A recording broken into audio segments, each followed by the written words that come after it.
I have been guaranteed an epic game, an amazing game, a YouTube-worthy game. We'll have to find out, won't we? Let's hop into the Age of Empires 4 action. We've got Berto, as per usual, on the Mongols. Oh my god, big shocker. I never expected him to pick this Civ. You know, if you guys I don't appreciate Berto, you should. This guy is so innovative. The way that he's diversified his Civ pool to a grand total of 1 over the last year has been a marvel to witness. On the other side, someone who's a bit more diverse, though. In fact, we were just having a poll to see what Civ he was going to play. 71% of the people said Japanese. 71% of the people clearly checked his AoE4 world data. They are correct. It is indeed going to be Dumu from Team Liquid on the Japanese, playing on 4 lakes of all maps. And immediately, the paranoia sets in. He says, I'm up against Mongols on 4 lakes. There's only one way he wins this. Spearman already on the way, but Philly, they're going to have trouble reaching their target here. Great wall choice here by Dumu. I love this. There's only one Civ you need to do this against. I think we all know what it is. And Philly, I think the thing about Berto you've got to keep in mind is he's quite predictable this opening. I feel like every Berto game bar 1 that I've cast, he's gone for the Rax opening. In general, it's a very strong play for the Mongols. Looks like he's going to find a good intercept point instead, though. And oh, Dumu, no. What? What? He didn't rush the gathering. Oh, this is going to be a really big problem. Look at where the goal's located. Oh my god.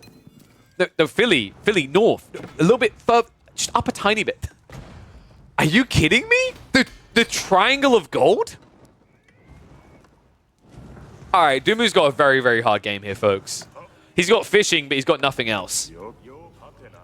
Unless you can start fishing for gold, he's going to have to make some sort of awkward sacrifice here.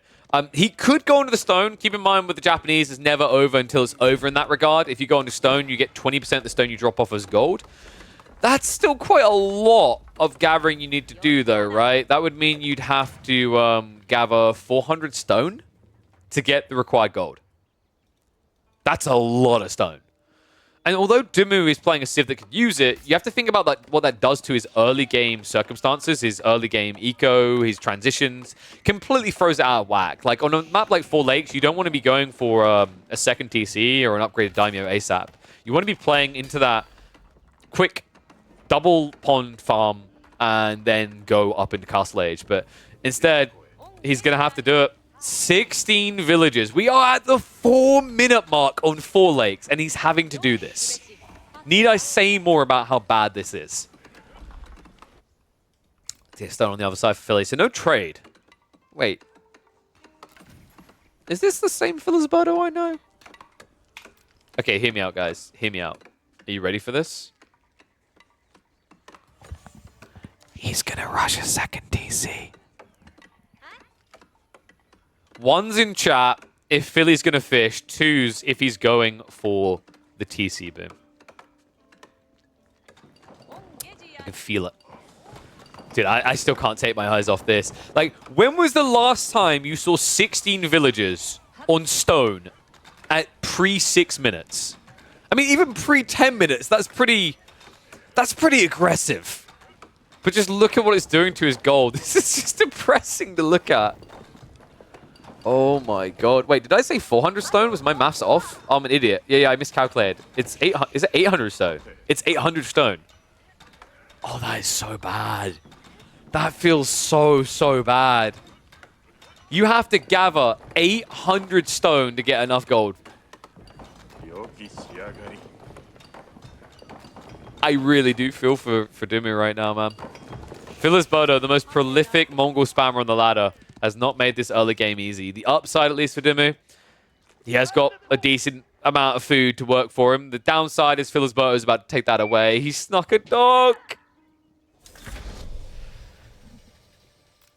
And you know what? He knew that Dumu could never see it. How would Dumu ever see it, right? For a start, he's got the scouting vision. He knows there's been no fishing on this point here, right? On top of that, because there's no reason for Dumu to come down here, and you see him if he did, there's nothing to scout nearby. There's no one out in the gold. There's no outpost out here. It's just a sneaky play, and it means that Berto's galley here is going to go completely unnoticed and uncontested.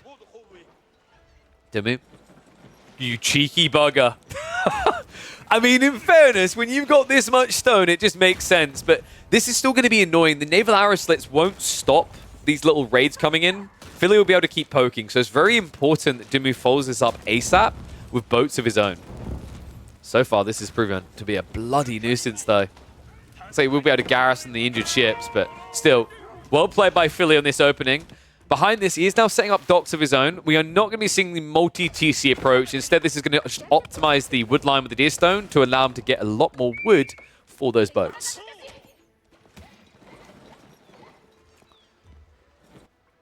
Dimmu. So here's the awkward part. Right now, everyone's looking at this going, oh, why would Dimmu build an archer ship? That's silly. Like, you need Springwall ship. You've seen Phil's boat has got the archer ship already. Yeah, the problem with that is war junks cost gold. And, how to put this? Dimmu doesn't come from a long line of Swiss bankers. He's very old school British farmer, live in the countryside, all right? Our farm, like our gold equivalent as farmers is wheat and sea mines. He simply doesn't have the gold to actually get these ships that would solve for this issue right now. It's quite frustrating. So instead, he has to go for mass archer ships. And good eyes there by Crackty. It's a fair point. This split by Philly is absolutely toxic. It's disgusting, actually. I'm a little bit surprised he didn't try something similar at an earlier point in the stone, but that's because he didn't have the tech up yet, remember. You always have to guard this outpost with 5 until you get Feudal Age for arrow slits instead. But it does mean that Dimmu is basically now out of gold entirely. He's going to have to start trading food for gold. Now, in fairness, he should have a lot of that. And also, what? What? Wait, what? Why?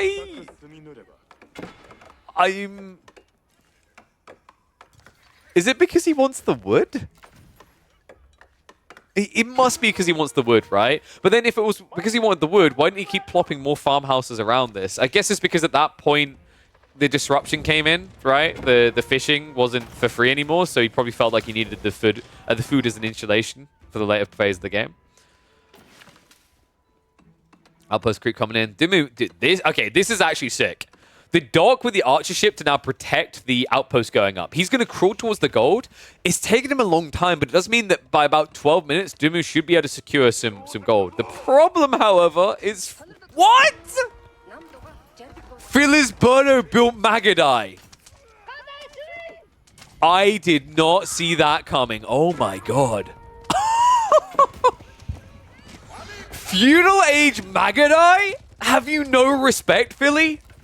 Oh god, guys, this is why I watch NA Age of Empires, okay? Similar to NA Dota, NA CSGO, NA anything, actually. It's its own beautiful clown fiesta. I mean, when was the last time you saw someone try to use Magadai in Feudal Age? When was the last time it actually worked? What a sick read there by Philly. Makes sense, right? Like, at this stage in the game, what are you really up against? Outposts and villages. Dodge the outposts, kill the villages. Easy peasy. And look at what it's forcing Dimmu to do. He now has to set up outposts around the farm area, but it's not going to be quick enough. Not before he loses the villager for his troubles. Maybe 2 if he's not careful. Garrison comes in just in the nick of time there. So, well micro by Dimmu. Just min-maxing to the very threshold here. Outpost will go up, but my god, is Philly making it hard. Well, in fairness, what I'd say to what chat is saying right now is if Philly had gone full NA, he would have had 6 Magadai by now, and he would have won the game. So actually, there are circumstances where you should go for full NA. So the thing I'm worried about for Dimmu right now is he has a blind spot right here. If Philly sneaks an outpost here, sneaks a keep here, everything with the right building, a dock here, which would be quite the keeper, he can get out Springwall chips. And Dimmu, although he's bought the gold he needs, that's for a tech up. That's not to build ships to stay here in Feudal, right? He wants to get to castles. So if that move gets made by Philly, it means even if Dimmu reaches Castle Age, he won't have the food to keep him there. Meanwhile, looks like a little bit of that gold was spent actually into a formation here. So Dumu actually is investing after all. Makes sense, actually. Like, in this situation, he just doesn't have the food after the sell across. One thing that would have been interesting to see here out of Philly is him just using the food to sell for gold first to Grief. Something you have to remember is that the rates in the marketplace are shared between all the players in the lobby. So a little tip, if you ever find yourself doing what Philly's doing here, and you have access to a lot of food as well because you have fishing, you can beat your opponent to the punchline. The only thing he logically wants to trade is food for gold. So if you do it first, you actually get a reasonable exchange, and you leave Dumu stuck with no way out. Instead, he's going to look to find that way out. Floating gate now on the way at 12 minutes in this game. Philipsburg, of course, does beat him to that punchline. Kurotai does go up, but I think Philly may have misread this a little because he's going for men-at-arms.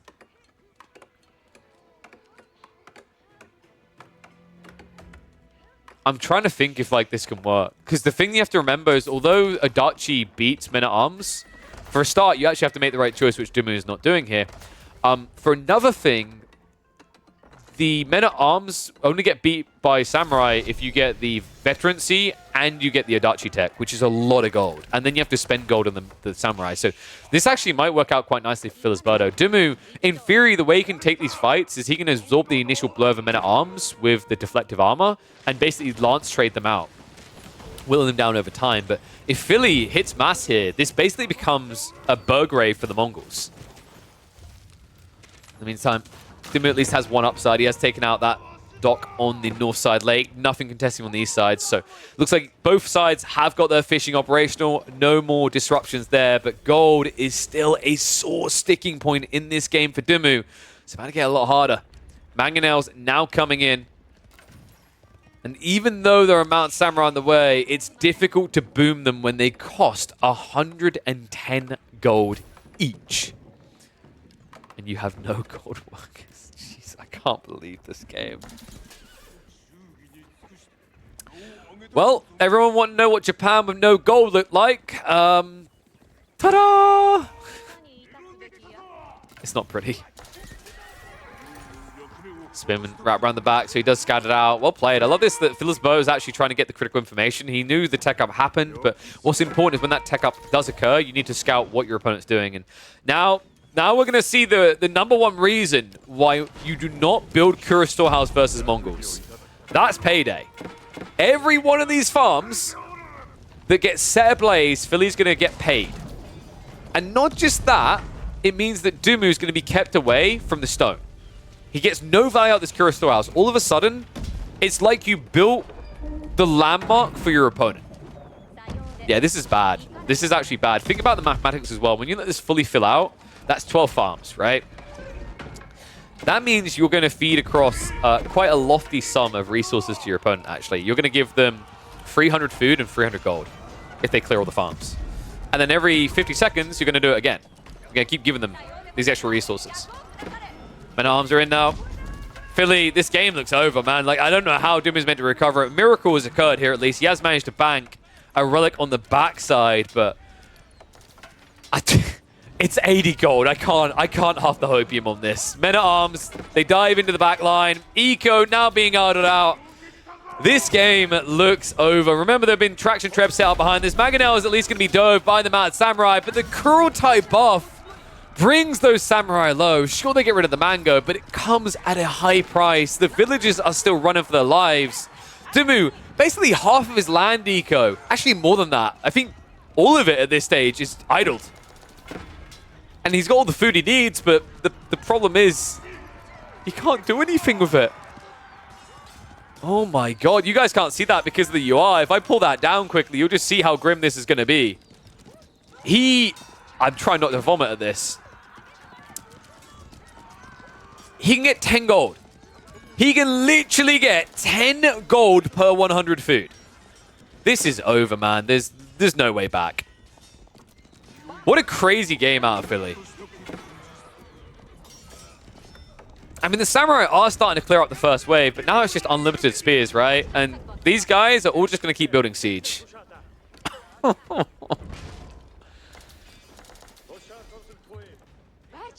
Pram's also now just knocking at the door of the defenses. Dumu seems to think that there's still hope.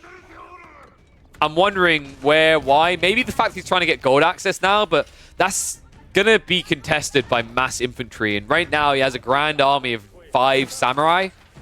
I'm sorry, 5 mounted samurai. That's very important, guys. So technically it's 10 people to fight back an army. Actually, sorry, 6 samurai. So technically that's 12 people, right? Because you've got the 6 samurai and then you've got the ponies.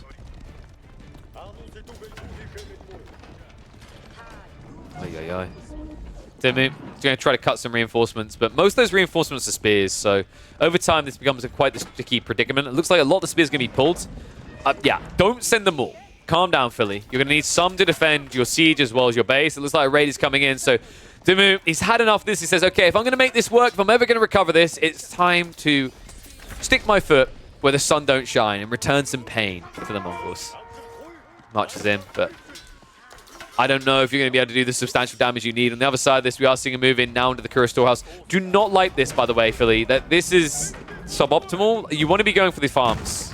Take out these farms to block any sort of wood gathering and any potential food gathering on the backside while getting paid. Right now, Philly's issue is kind of a lack of gold, which slows down his siege. This would fix it. Still, other side of this, it looks like the samurai, only 4 of them left over. I don't think they're going to last much longer. Maneuver speed arrow is going to be used, but of course, horseback just quick enough to pull away from that. Other side of this, we are now up to 4 of these traction trebuchets. Just a reminder, folks, the damage as well as the bonus damage does get buffed. So instead of hitting for 240 damage, you can see these guys are actually hitting for 288 per strike. Pretty effective against the Daimyo Palace, which even at level 2 is already about to be on fire. Oof. What a game, man. What a cool approach to Four Lakes. Like, you know, people would not think about Mongols for Four Lakes much anymore. It used to come out occasionally for this type of play, but I think the read that he was going to be up against Japanese made this pitch perfect. To my knowledge, Dimu has primarily been playing Japan when he plays Four Lakes, and I think this is a solid read. Like, gold is the world to this Civ. Like, there's not really much that they can build that makes sense without access to gold. Their entire game strategy revolves around it. And the fact that Filisberto was able to deny 3 gold veins at once, force the stone commitment, 16 villagers on stone at 5 minutes into a game is unheard of. It just shows you how dominant of an opening this was for Philly. And the follow-up details, the small things like the fact he was guarding, patrolling on the fat golds to make sure there was no sneak gold happening. The follow-up plane, the Kurotai timing, just all of it. So pitch perfect to get the NA boy the win. And show you exactly why he is a force to be reckoned with on these Mongols. Looks like there's going to be one last hurrah, one last rally out. Dimu does move forward with the Onabagisha. Floating gate is being rushed to be repaired here. But it's so difficult to get in here against the men-at-arms, even against the spearmen because of the Kurotai. And the fact that right now, this is insane. Dimu's own TC is griefing him from getting a surround. Oh man, this is so annoying if you're Dimu. All the villagers try and keep it alive. There's going to be a backstab coming in. Dimu goes for the siege. Pull back now coming in from Philly. Needs to steal those villagers. Moves across onto him, trying to pinch him and gets him. He's going to give away the siege, but the villagers, several go down. And Dimu, even though the Onabagisha looked like they're going to stabilize him for a moment, just temporarily here, it is only going to be temporarily. There's no follow-up play behind this for Dimu. At the end of the day, his eco on land is shrinking. His position on the map is folding. And although the Onabagisha are holding for the time being, long-term, this just feels unsustainable. It's the Kurotai as well. Like, honestly, if this was no Kurotai and this was just men-at-arms, spears versus Onabagisha, you know I'm going to be backing Onabagisha. I always believe in the girls. But the problem here is actually the Kurotai means that even spears kind of trade a little bit more fairly. They're not going to beat an Onabagisha one-on-one, but it's going to be a lot closer. Especially when you consider that it's not just the damage buff, it's the heal as well. Finally aware that there's got to be a reason, a way that Dimu has all these Onabagisha. He's going to move to the west side. And that's going to be another migration away. Kurotai has moved up a little bit. Onabagisha going to look to punish that. And Philly... Wait, what? Where's this trickle of troops? Did he run out of food? No, we got food over here. What's going on here? Filisberto, I mean, he's slowed down for a full transition. He's switching into archers and men-at-arms. Okay, I mean, I think you could have gradually trickled this out, but I guess his thought process is he wants to try and catch Dumu not looking. I mean, in fairness, what he's doing is right here. It's archers and crossbows, which means Dumu's two options both don't work here. Now, that doesn't mean Dumu gets to keep living, but let's be totally real about the situation for Benny Boy. TC is down. He's not scaling land eco anymore. It's going to take a long time to repair this. It has 10,000 HP. And Filisberto has lost the Kurotai, but now this switch up into ranged units is quite concerning considering that Dumu is trying to flood Samurai. This is going to get scary. Outpost still remains as well. Remember that Yab means he can easily just break away. Even Ono Bagisha struggle to chase you down quick enough here. Clash comes in.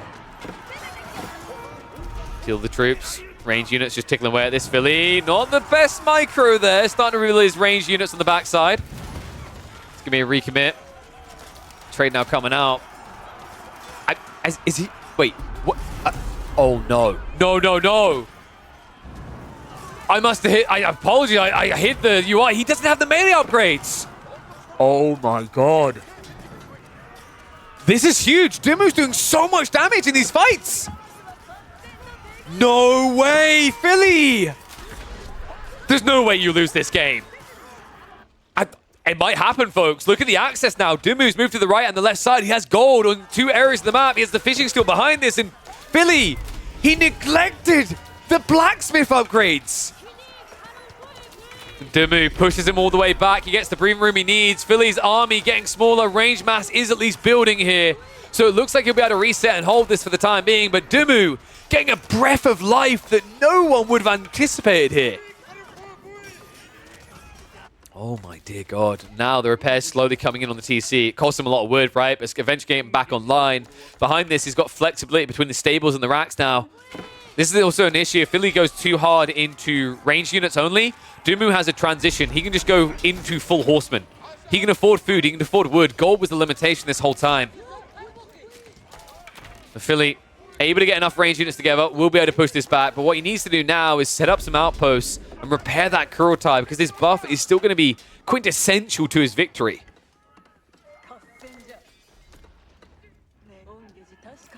Dude, this is an insane game. I actually can't believe, after everything we've seen in the first 24 minutes, this isn't over. In fact, even more so, I can't believe that after 24 minutes, after what we've seen, it still seems like either player could get the win. Reset towards Dumu's base. Philly will be able to start stepping this back. This is where it gets a little bit tricky because he doesn't have the Yam. He doesn't move away as quickly anymore. But the trickle of melee units is quite effective. They're just meant to damage soak, right? This is your tank. And while they do actually absorb for you, it's long enough that the Ono Bagisha count is kept low. And as we know, Samurai not the unit that's going to chase this down. It's always the Ono Bagisha you need for that gap close. I start to feel like Dumu's eco is failing a bit, though. I think he's overburdened the ponds now, and we're reaching that stage in the game where typically you see people kind of transition into mass farms. We can't do that yet. Dumu, although he has this level 2 daimyo and it'd be a good time for it, it's not operational, which means the aura isn't in effect on these farms.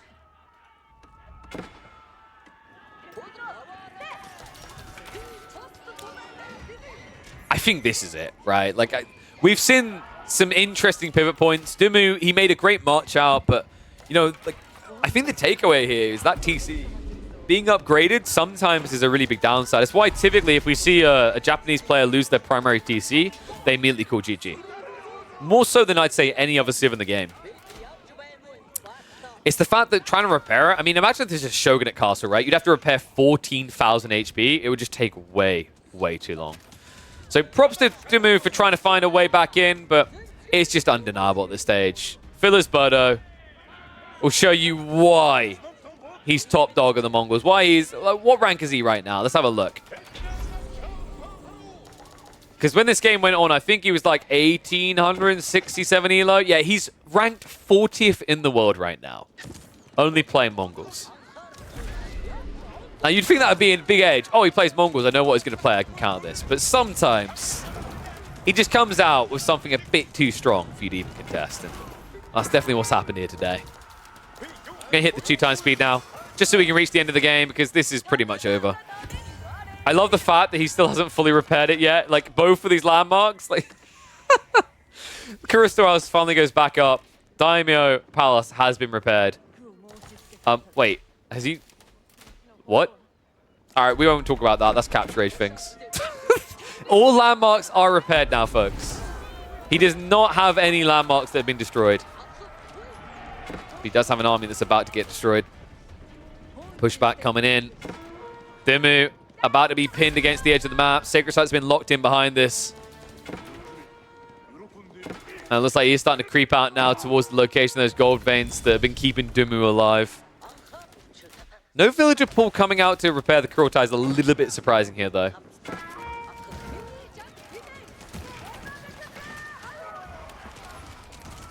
So he's now moving around to deal with the extension on the flank. Shogunate Castle actually... Okay. I think Philly's getting a bit distracted here. This...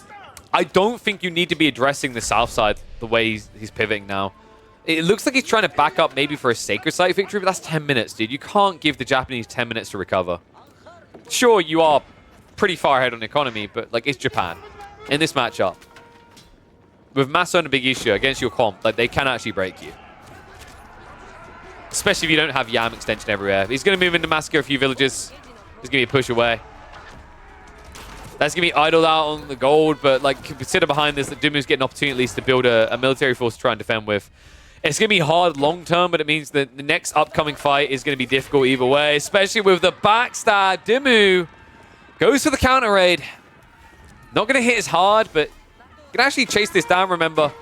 The Yam does make you quite quick on the villagers, but the Onobugisha, especially when they're attacking at something, move faster. I think that's one little mistake here from Dimmu, is he's not clicking on individual villagers. If he was, he'd be in rush mode here.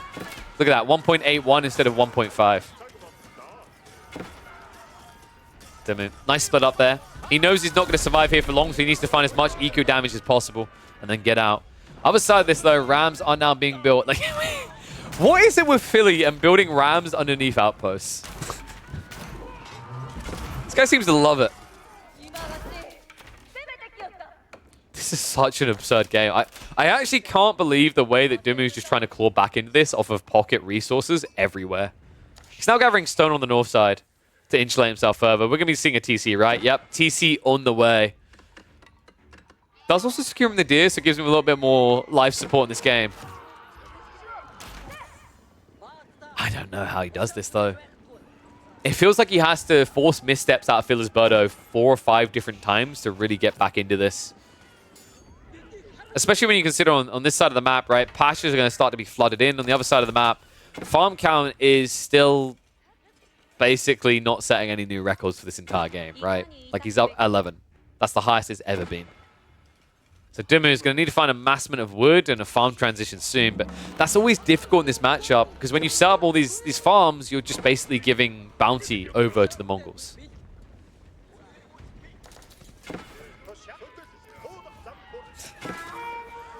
So one thing that is a little bit awkward with Philisberto right now is he's doing the cardinal sin of Mongols. He's defending.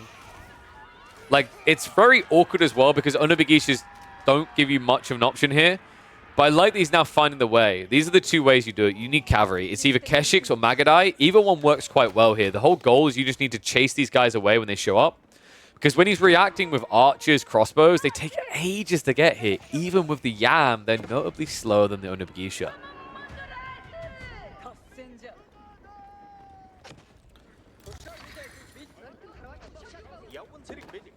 I kind of don't mind Meme Gadai here. You have to be careful because if the Onobugisha do get in, like, range to charge and Dimmu clicks on you, they will get in for a strike. But for the most, the Meme Gadai can actually just stay just out of range, especially if you're near Yam Towers. And that's the reason he's going for it, by the way, is like, this would not make sense if it was an offensive play because Onobugisha would move quicker there.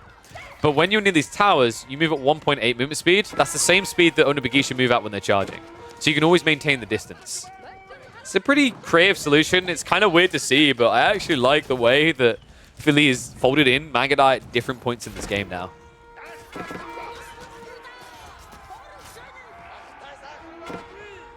And I 100% disagree the map's too small. If the map is too small, explain to me how Dimmu has multiple times ran into the economy of Filisberto and forced him to come back to defend. The map is most definitely not too small. You're talking about infantry here. Like, you're talking about 1.29 movement speed with Yam. Right? Like, even with Yam, which isn't going to be guaranteed everywhere, these Onobugisha are still quicker than all of the Mongol infantry.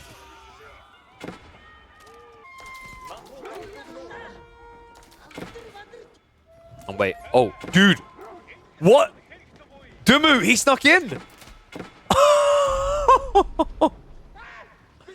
Oh, that's sick. He's actually blocked one of the pawns from Philly. Philly does now know about the second TC, but these fortified outposts are doing God's work for Dimmu in this game. All of a sudden, that massive eco lead has been shrunk down to just 10. Oh my... No. There's no way. I mean, this game should be over. But the way that Dimmu has forced Filisberto to react to the Onobugisha constantly, not just in where they are on the map, but also the composition. Think about this, folks. Like, Filisberto made the transition to archers and crossbows because of the Onobugisha. He then made the transition to Keshiks and Magadai because of the Onobugisha.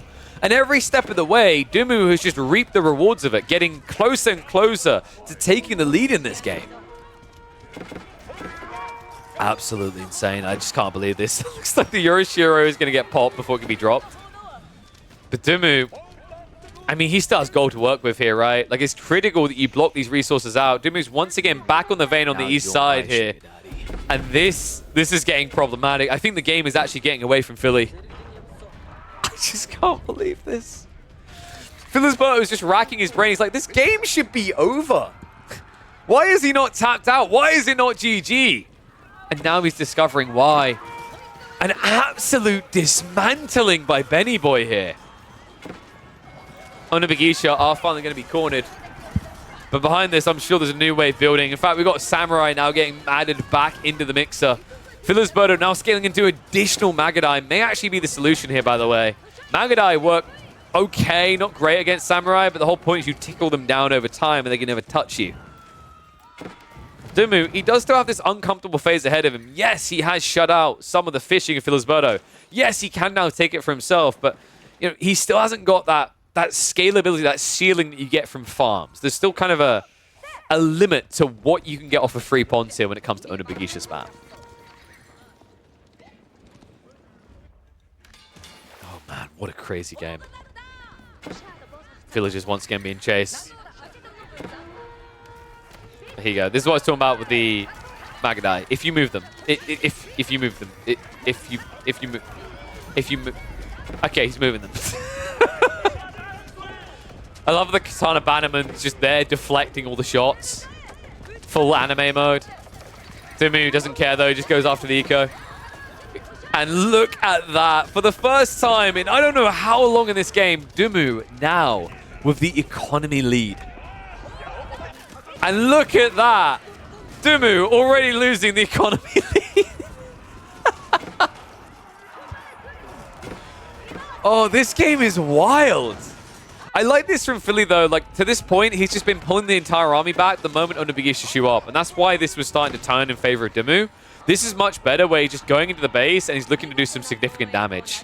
You know, it's that classic issue where if your opponent goes for a raid and you run back to defend, you've only lost, you haven't gained. You need to be able to do some sort of counter raid. You need to look for a trade here.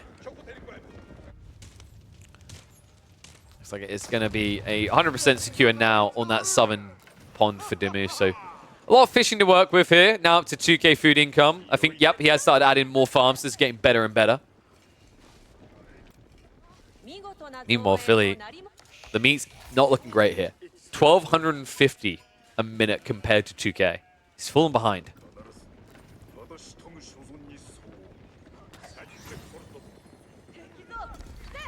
What was... I saw that. That is what we call... Don't worry, folks. We call that an intimidation arrow. As you can see, Dimmu is very scared. Because nobody likes to lose to Mass Magadai. After all the nerfs, after the irrelevancy of the unit, that would be embarrassing. There's no way he dies here. Like, this spoon and placement should defend this, folks. See, Philly has a big issue now for how great his army is at reacting to Onobigisha raids. You may notice that there is one counter to the Mongol hordes now. Who blows up the buildings? He has a grand total of 1 unit that can throw torches right now. Philly literally has to kill all the economy or this just doesn't work. And the problem with that is some of that economy isn't on land. You know you have a lot of Magadais when you're able to shoot a farm down to 0 HP. I love the fact that both of them like, no. Trade post area deny. I mean, it makes sense how you could kill a farm of arrows if you think about it, right? If you held down like enough arrows, it's like, it's friction, right? I guess? If you do it fast enough, maybe? I don't know. I'm not a scientist, but... White Stupa on the way. This is actually so annoying. I can't believe he's doing this to my ladies. Onobigisha. Just trying to catch Philly not looking, but every time he turns around just in time. By the way, tech up may be complete for Philly, but there's a Tanagashima gunsmith that's meant to be on the way. No, Ben, no. Was this towards the end of Ben's stream by any chance? Okay, there we go. He did those. That wasn't too long of a wait. 19 villagers. Out onto the gunsmith. And I'm still seeing an issue with Philly's late game army comp. Oh my god, he's actually upgrading the Magadai. Please, no. Please, no. Philly's just like, hey, you know, like, yeah, bows are pretty good. You know, Philly, the romanticizer he is, he's been hurt many times in love. But one thing he's learned is, you know, if they can't reach you, they can't hurt you. Hence why he is a true believer in the Magadai. Oh, man.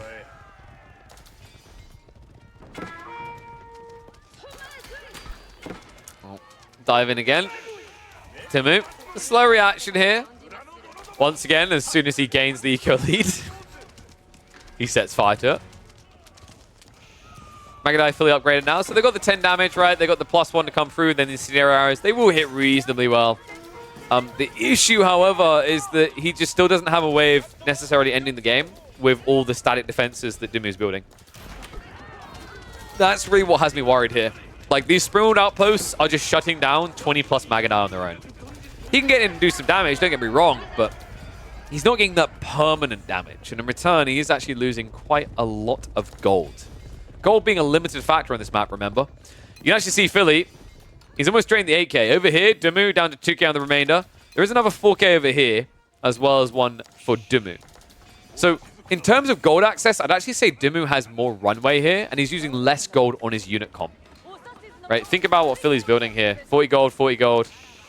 Meanwhile, on the other side, 20 gold. And Dimu is admittedly throwing away a lot more, but now with this switch up into a Zutsu, he actually has a pretty decent answer actually against Magadai. Magadai struggled to deal with Izutsu, mainly because the Izutsu are just like a more tanky hand cannoneer.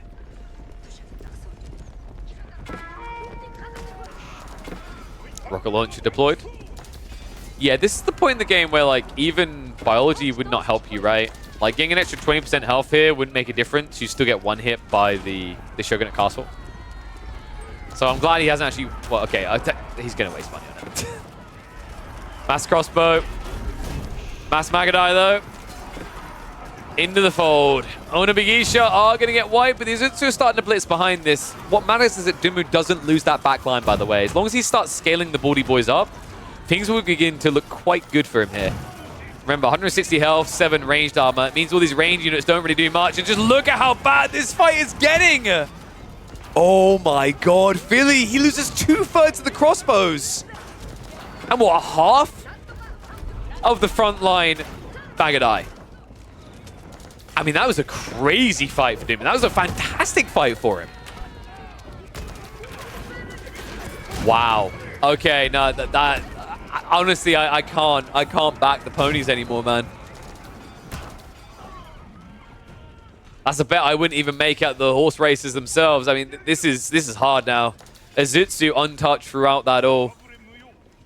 Onobagisha just remassing. Remember, this is the Shogunate Castle farm spam, so with 3 pawns, he's not running out of food to keep on doing this. And right now, because it's still only Magadai only, I'm just not seeing a way. Like, Philly, the issue is he's literally just kind of gone into limbo here. It's crazy to think that for all the cool moves he made, just being a little bit slow on 1 or 2 transitions has put him back in the blender like this, and now, this deep into the blend, he's nothing but pulp.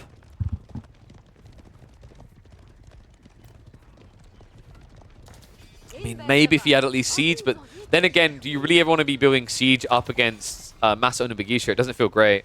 And it looks like now, knowing he's going to run out of gold, we are going to be seeing a trade transition coming in from Philly.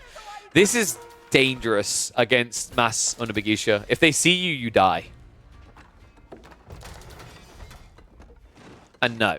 Philly cannot make a new dock on this pond. It's a little bit overkill from Dumu. He does actually have 4 junks here guarding. He would benefit from extra docks here. I'm a little bit disappointed that, yeah, he didn't rebuild this one because, remember, it's more efficient to have docks in the corners for the drop-offs instead of letting them all come all the way back for 1 dock location. Castle being rushed up. Dumu has to pull away. Now, funny thing is, folks, he doesn't have to cancel this castle because there's no way that the Magadai are ever going to kill this. Azutsu clearing up the back line, though. Magadai wrapping around. We're up to 55 Magadai now. The problem is that if the Azutsu even touch you, if they sneeze on you, you die. Villagers just keep trying to creep in, though. This has to be so annoying. Oh, man. But the damage these Azutsu do the moment you get in range is the problem here. He's just dead. He's actually just dead. I know I've said that like 4 times in this game now, but I think truly that this is the final turning point. Filisberto is literally just building Magadai and nothing else. It's a losing battle against Azutsu. And by the way, I want to give a lot of credit to Dumu for what he done here. He didn't just spam free tickets like we've seen a lot of players do. He's been scaling into Azutsu 1 by 1 consistently. This is something that he actually done even pre-nerf on the stockpile tickets at the beginning of Tanegashima Gunsmith. He was actually the first player that I could recall doing this actually. He would always save the stockpile tickets and start queuing Azutsu straight away. It's a really smart play because what it enables you to do is if you ever lose the massive Azutsu, by the time you're probably going to lose them in a game, you can immediately replace them. So it's essentially it becomes not only a value unit to win the game, it's one that you can trade out, and you know you'll get good trades because whenever people see Azutsu, they have to do something desperate to reach them. Unfortunately for Philly, desperate doesn't really cover it. This is more like I'd do anything for $5. Base now being blitzed. End of the road, I'm afraid, Mr. Philly. Elite Spearman upgrade is coming in now, but with the Yumi Aura now also here. These Azutsu hit for 39 damage. And the trade will be shut down as quickly as it starts. What an insane game. It's crazy to think just how close Philly was to having this in the bag. You almost had locked it in. It almost just looked impossible for Dumu to get back in this. But, you know, Dumu just taught us all a vital lesson here. About the comeback. About how game is never over until you call it. And some people might say, oh, why are you wasting time? Just go next. But Dumu saw something here. He understood that there was something wrong with what Filisberto was doing. There was a missing detail. The cherry on top that would have gotten the dub was never plopped down. And now we will see the cherry on top for Dumu. Relics being taken away. Says, don't mind if I do. That is a 5 relic game for the Japanese. Oh, incredible. I'm wondering actually, like, you know, when this game opened up, when we were 10 minutes in, 15 minutes in, who actually felt that this was coming? Who believed that this was coming? Like, you know, if you're watching this back, drop it in the comments. Like, did you believe Philosberto just had this wrapped up like a present at Christmas? Because I think this is just impressive from Dumu. Every single small detail, the creep out into the gold at the right time, the choice to just budget yourself on the stone gold and to get you through that early game, the optimal choice of unit types to get him through, the sprinkled outpost spam, ironically against the Mongols to keep him alive, just everything done right to turn a 1% odds game into a 99er. And this should be the final clash. Philly trying to go in. The problem is when you want to keep moving like this, you just keep going into this cluster formation, because if you go staggered, all your units aren't necessarily going to be in range. And the funny part is, like, honestly, the melee units don't need to ever touch the Magadai. If they do, it's a bonus. All they need is to guard the Azutsu so they can do the real damage. We're approaching a free military advantage now for Dumu. And this game is unrecoverable. It's now 100 gold a minute for Philosberto, and that's only because he has a single sacred site. These Magadai, remember, they cost 40 gold each, so the moment this army is gone, Philly will be gone with it. Oof. This is possibly the funnest game of Four Lakes I've seen in a year. In over a year. This is an incredible game between the two. I mean, Philosberto almost looked like he was memeing towards the end here, but really there was a place for Magadai in this comp. I think the lesson to take away here is, A, kind of ending the game when you can, and you know, being willing to lose an arm to take out the head of your opponent, right? If you raise your eco, kill him over. But that's going to be it. GG comes out. Dumu says, never give up, never surrender.